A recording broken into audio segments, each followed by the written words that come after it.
In 2017, then Amazon CEO Jeff Bezos ordered his fledgling streaming service and production company to produce the next Game of Thrones. While it may be impossible to actually replicate the cultural impact of HBO's smash hit, Amazon Prime Video's adaptation of Robert Jordan's fantasy series The Wheel of Time is off to just as strong a start, delivering a remarkable mix of intrigue, spectacle, and magic.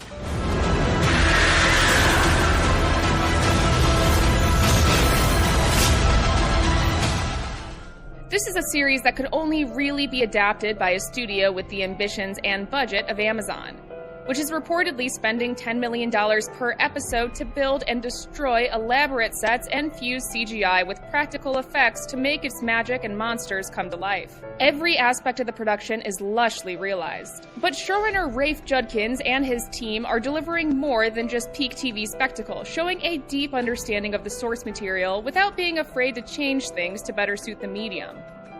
Parts of the first 3 episodes are taken directly from Jordan's first The Wheel of Time novel, The Eye of the World, but the writers have also scrambled segments of the plot and brought in characters that didn't appear until much later in the series. When entirely new scenes and characters are introduced, they largely feel like they fit well into the world and help further develop it. Meanwhile, the show has an excellent ensemble bringing the heroes and villains to life. Rosamund Pike brings a perfect stoic gravitas to the Aes Sedai Moraine, while Joshua Sadowski is an amusingly earnest and mopey Randall Thorpe, pining after his childhood sweetheart, Egwene Alvir, even as she makes it perfectly clear she'd rather have power than his love.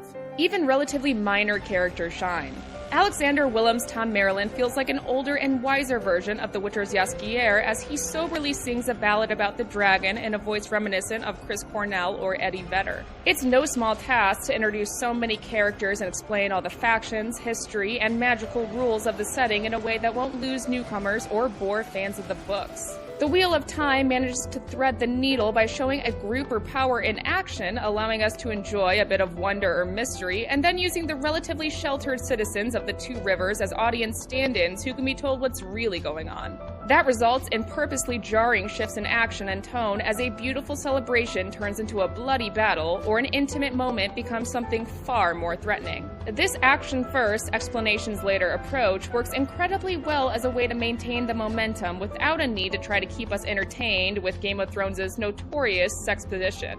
Game of Thrones and The Witcher have brought big success to fantasy TV, in part by subverting the genre's tropes through an emphasis on sex and brutality. While both of those things are present in the first few episodes of The Wheel of Time, this is a show that really embraces the genre. The series also has the advantage of having an ending that's already been written and well received by fans. Bezos wanted a new Game of Thrones. If The Wheel of Time can find enough of an audience to justify its price tag, it might even be better.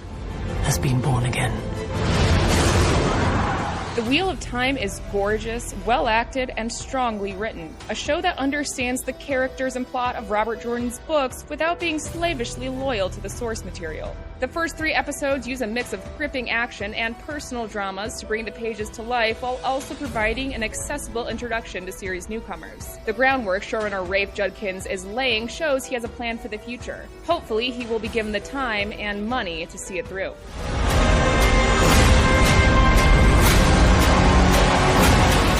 For more Wheel of Time, check out our breakdowns of the Aes Sedai and the